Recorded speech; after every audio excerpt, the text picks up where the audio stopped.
Estamos transmitindo o nosso culto ao vivo pelo site da igreja. Aproveite e já cumprimento aqueles que estão ouvindo pelo site, pelo aplicativo, que também estão acompanhando pelas redes sociais, pelo Facebook. Daniel, capítulo de número 3. Nós vamos ler um versículo, o versículo 23, e a palavra do Senhor diz assim: a estes 3 homens, Sadraque, Mesaque e Abednego, caíram atados dentro do forno de fogo ardente. Vamos ler de novo, preste atenção. A estes 3 homens, ele fala o nome deles, quais são? Sadraque, Mesaque e Abednego, caíram atados dentro do forno de fogo ardente. Daí vem o 24. Então o rei Nabucodonosor se espantou, levantou depressa e falou e disse aos seus capitães: não lançamos nós 3 homens atados dentro do fogo? Responderam e disseram ao rei: é verdade, ó rei. E respondeu e disse: eu, porém, vejo 4 homens soltos que andam passeando dentro do fogo, e não há lesão neles, e o aspecto do quarto é semelhante ao filho dos deuses. Então se chegou Nabucodonosor à porta do forno de fogo ardente, e falou e disse: Sadraque, Mesaque e Abednego, servos do Deus Altíssimo, saí e vinde. Então Sadraque, Mesaque e Abednego saíram do meio do fogo. Toda a igreja diga amém. Amém. Vamos fechar os nossos olhos. Senhor, fala conosco nesta noite, através da palavra que acabamos de ouvir, a leitura do texto de Daniel, capítulo 3. Necessitamos de ouvir tua voz. Fale aos nossos corações e nos dê a perfeita interpretação da tua palavra na noite de hoje, em nome de Jesus, amém. Você pode aplaudir o Senhor nessa noite?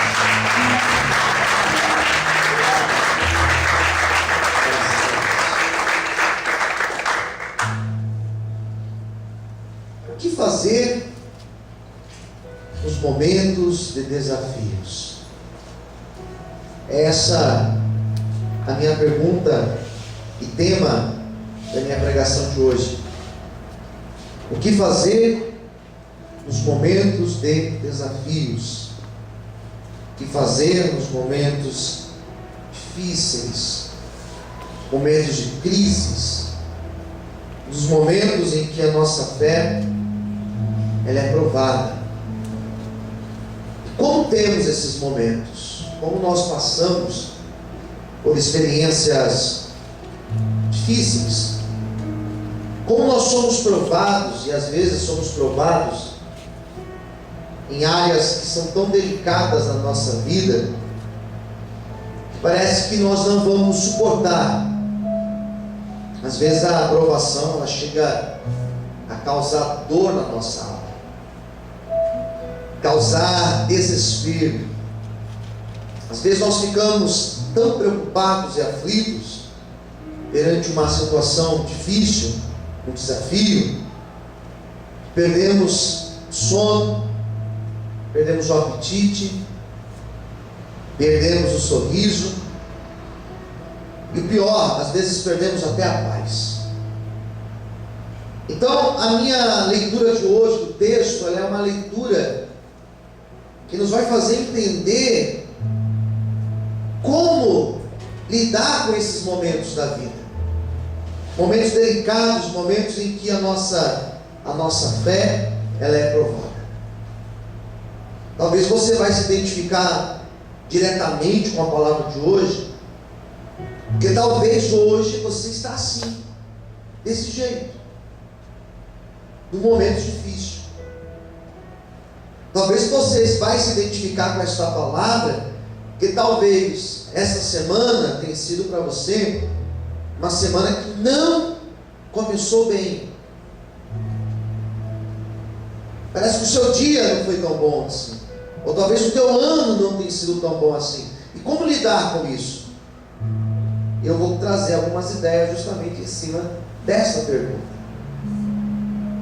E a primeira coisa que eu entendi ao conhecer a história desses 3 jovens, esse momento que eles passam, uma história conhecida, vocês com certeza já ouviram algumas pregações, já devem até ter me ouvido pregar esse texto. E a primeira coisa que eu aprendo na lição desse texto é que nós devemos aprender a lidar com medo. Porque o medo é um sentimento real, e é um sentimento que ele existe em todos nós, todos humanos. Alguém que não tem medo é alguém que tem um problema mental.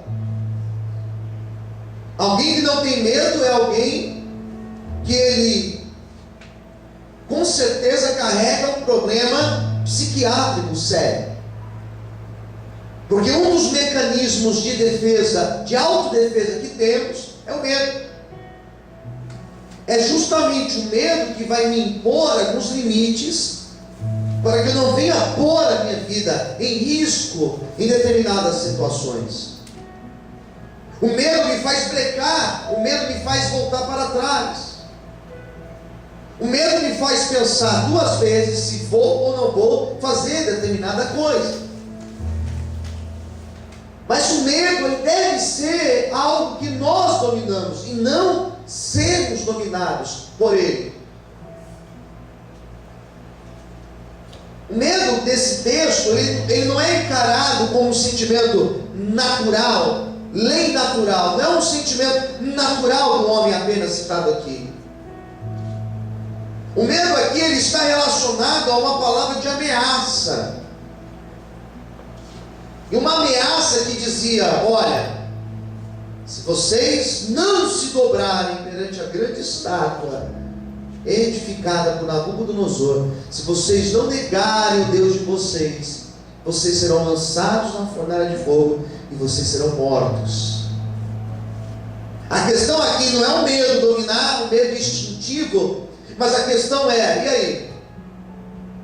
Me curvo, aceito a imposição do adversário ou permaneço fiel a Deus? E nós aprendemos com o texto que a opção que eles fazem é a opção de permanecerem de pé, de não se curvarem perante aquela afronta, perante aquela palavra que trazia medo, aquela palavra atemorizante. Eles permanecem de pé. Nós não nos curvaremos. E diariamente nós somos tentados, somos provados e passamos por esse dilema de se curvar ou de não se curvar, de você admitir o medo e você se curvar perante o medo, ou você enfrentar o medo. E a opção que eles fazem é de enfrentar o medo. E a primeira lição, a primeira ideia que eu quero trazer para vocês nessa noite é: em alguns momentos nós teremos que enfrentar o medo. Ainda que eu tenha medo, eu preciso acreditar que Deus, Ele é comigo. Ainda que a minha situação ela seja de risco iminente, ainda que a minha situação seja difícil, ainda que a minha situação ela até pareça ser impossível, ainda que o diagnóstico clínico seja um diagnóstico dos piores prováveis, ainda que a minha situação financeira e econômica ela não seja favorável, ainda, mesmo assim, eu devo continuar acreditando em Deus, eu devo continuar acreditando que o Deus que eu sirvo, Ele é maior do que o meu medo, Ele é maior do que a minha luta, Ele é maior do que a minha dor, Ele é maior do que a minha crise, Ele é maior do que qualquer situação que o adversário possa estar impondo na minha vida. Amém, queridos? Por isso, enfrenta o medo nessa noite, em nome de Jesus. Amém? Você pode dizer amém? Mas como que eu lido com isso, pastor? Como que eu lido com isso? E lidar com isso não é fácil. Teoria simples, prática difícil. Como que eu lido, pastor? Como que eu ponho isso na prática? O exemplo deles. A fala, o diálogo do texto. Eu não vou ler o texto, não decidi ler o texto inteiro, porque o texto ele é extenso. Mas o diálogo do texto mostra que eles acreditavam na presença de Deus com eles. E de um Deus que estaria com eles até as últimas consequências. Quem entendeu, diga amém. Deus que estaria até o fim comigo. Até o fim, Ele estaria ao meu lado. É um Deus que até as últimas consequências não foge. A Bíblia, lendo ela de Gênesis até o último livro chamado Apocalipse, você vai ler em toda a Bíblia relatos sobre Deus. O que você vai ver sobre Deus? Que Deus sempre se fez presente conosco. Amém. Fala para quem está ao seu lado: Deus está contigo. Diga assim: olha, até as últimas consequências. Não é uma frase simples de compreender, porque às vezes nós ouvimos alguém chegar: Deus está contigo. Você fala amém. Mas dependendo do seu quadro, dependendo da situação que você está vivendo, eu chegar para você e falar: Deus está contigo, você vai falar assim: peraí, tem alguma coisa errada. Como que Deus está comigo? Como que eu posso dizer que Deus está comigo? E olha a minha situação. Percebe que muda?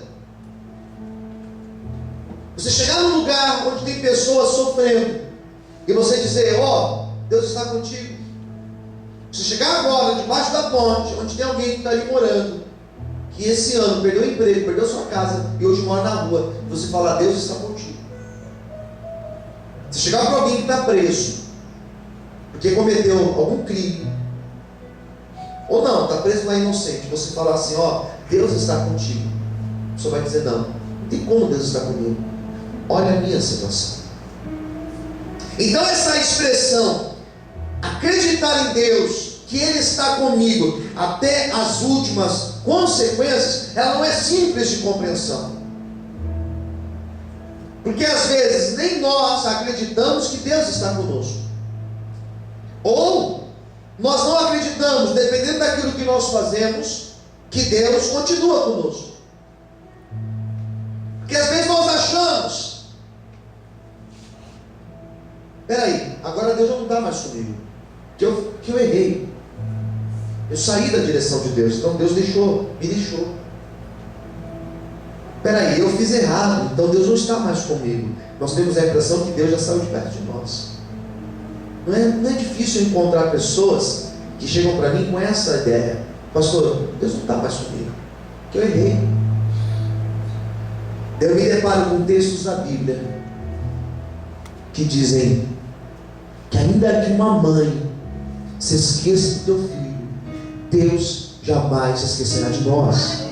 Eu me deparo com textos na Bíblia em que eu vejo que Israel, nos momentos que eles estavam mais longe de Deus, mais distante de Deus, dentro de uma grande infidelidade a Deus, Deus olhava para esse povo e dizia: eu quero refazer a aliança, eu quero uma nova aliança com vocês, porque eu estou convosco. Nessa noite eu quero que você entenda, ainda que hoje você esteja tudo bem, ou ainda que hoje você esteja tudo mal na tua vida, acredite que a presença de Deus, ela está contigo em nome de Jesus, e ela continua contigo, amém? E ela permanece contigo até as últimas consequências. Você pode aplaudir ao Senhor esta noite?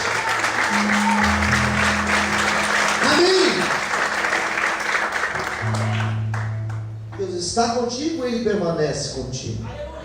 Quem quer assim, diga amém. Terceiro lugar, eles acreditam na presença de Deus e eles nos ensinam que é necessário louvar e orar a Deus em meio às adversidades. Fala para quem está ao seu lado, você precisa. Mais forte, diga, você precisa orar e louvar a Deus em meio às adversidades. Não é simples. Não é simples. A minha frase é: no meio das adversidades. Nós temos a impressão que por nós criarmos uma relação com Deus, nos tornamos isentos a algumas coisas. Às vezes nós temos a inocente sensação de que por nós termos uma aliança com Deus, não passaremos por lutas. Talvez esses jovens, a Bíblia não diz, mas aqui eu fico conjecturando, imaginando, talvez os jovens, eles diziam: Deus vai fazer algo, Deus vai chegar. Quem entendeu, diga amém. Porque nós temos essa sensação: Deus vai chegar, Deus vai me ajudar, nem que seja na última hora. Então você vai acreditando, você vai acreditando, você vai acreditando, e você acredita até que você vê que a luta está aqui. Eu imagino que eles acreditavam: Deus não vai permitir, Deus não vai permitir, Deus não vai permitir. Mas o texto é surpreendente, que esse texto vai ensinar que Deus permite. Que às vezes Deus permite situações na nossa vida, por mais que eu tente correr delas. Quem entendeu, diga amém. E é duro você admitir, que Deus permite, é difícil. Então Deus permite. E dentro da permissão de Deus, porque louvar a Deus e orar quando eu ainda estou fora da adversidade é fácil. Qualquer um pode fazer isso. Orar e louvar a Deus depois que eu passo pela adversidade é mais gostoso ainda, porque você tem testemunho para contar. Agora o desafiante é você orar e louvar a Deus no meio da adversidade, é no meio do furacão, é no meio do problema, é no meio da dor, é no meio da adversidade, é no meio da tempestade que nós temos que orar e louvar a Deus. E a grande tentativa do adversário é te calar. A grande tentativa, a grande estratégia do adversário é fazer você parar no meio do problema. Porque se você para no meio do problema, o problema te engole. Se você para no meio da adversidade, a adversidade te engole. Mas se você louva, se você clama, se você ora, Deus abre os céus e Ele manifesta a glória dele na tua vida. Quando pode aplaudir e exaltar a mão do Senhor nessa noite.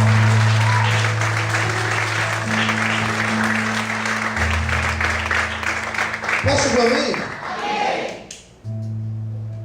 Quando você ainda não está na luta, é fácil. Quando você passa pela luta, fácil ao quadrado, é mais fácil ainda do que você passou. Mas e no meio, queridos? E no meio da adversidade? Quando você está no meio do caminho, e eles imaginavam: Deus vai tirar, Deus não vai permitir, Deus vai livrar. E quando eles chegam na porta, imagina que quando eles chegam na porta, eles estão ali orando: Deus, eu creio na provisão, Deus não vai permitir, Deus não vai permitir, Deus não vai permitir. Mas daqui a pouco Deus permite. E eu vou falar uma verdade para vocês. Deus permite. E às vezes nós não queremos. Mesmo assim Deus permite. Daí vem a frustração, daí vem a decepção, daí vem a falta de maturidade de lidar com as vontades de Deus quando Ele permite. Mas daí na hora que Deus permite, nós somos desafiados a continuar louvando e continuar orando e clamando a Deus. Quem entendeu, diga amém. Amém. Talvez hoje você esteja aí no meio de uma luta. Continue adorando, continue clamando a Deus. Pode ser que hoje você esteja no meio de uma crise, a pior crise da tua vida. Ah, pastor, mas agora que eu comecei a buscar a Deus, agora mesmo. Continue buscando a Deus. Continue adorando a Deus. Não seja frouxo. Amém? Não seja frouxa. Continue na presença do Senhor. Continue na posição. Continue orando. Não desista de orar. Não desista de orar pela tua casa. Não desista de orar pelo teu projeto. Não desista de orar pelo teu objetivo. Continue. E o Senhor te dará a vitória que você precisa. Você pode aplaudir e exaltar ao Senhor essa noite.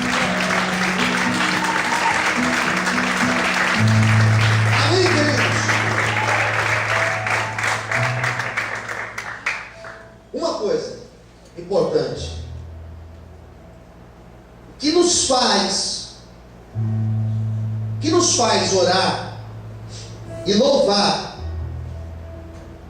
no meio da adversidade é algo que eu chamo de convicção ou convicções. Vamos deixar no plural, convicções. Por isso que é importante você ser ministrado por palavras que são sérias. Quem entendeu, diga amém. Amém. Por isso que é importante você ouvir pregações sérias, equilibradas, não fantasiosas e utópicas. Coisa séria. Porque quando você é ministrado por uma palavra que é séria, você aprende sobre Deus. E você adquire convicções. Você cria opiniões acerca de Deus. E essas opiniões, essas convicções acerca de Deus, como é que elas são construídas? Pela pregação da palavra e pela nossa experiência, pela nossa vivência com Deus. Quem entendeu, diga amém. No meio da adversidade, o que vai te sustentar de pé são as suas convicções. A relação que você construiu com Deus durante a tua caminhada com Ele, aquilo que você tem ouvido pregar. Você não ouviu pregar que Deus é um Deus Deus é um Deus de fantasia, que Deus é um Deus que não permite, ou que Deus não sei o quê. Você não está ouvindo isso. Pelo contrário, você está ouvindo aqui que Deus Ele permite. Quem ouviu isso, amém? Você está ouvindo isso. E busca aí no arquivo da sua memória quantas coisas que Deus já permitiu na tua vida, mas Ele esteve com você. Quem entendeu, diga amém. Ele passa com você. A beleza do cristianismo não é a isenção de lutas, mas é a presença de Deus conosco no meio das lutas, inclusive aquelas que eu não merecia que Ele estivesse comigo. Então as minhas convicções na hora da luta é o que vai me fazer entender que eu devo continuar orando e continuar clamando a Deus.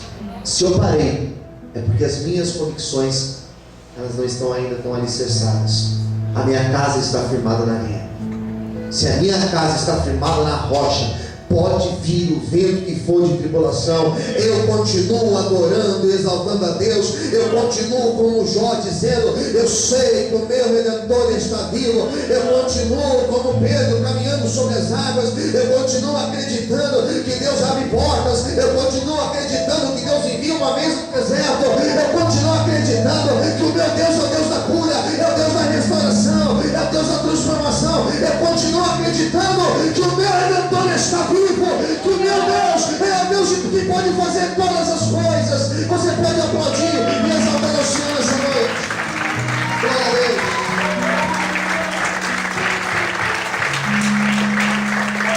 Convicções sobre Deus.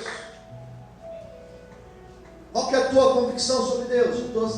A tua opinião sobre Deus? Onde está firmada a tua casa? Se ela estiver em Deus, amém, nós vamos superar essa luta.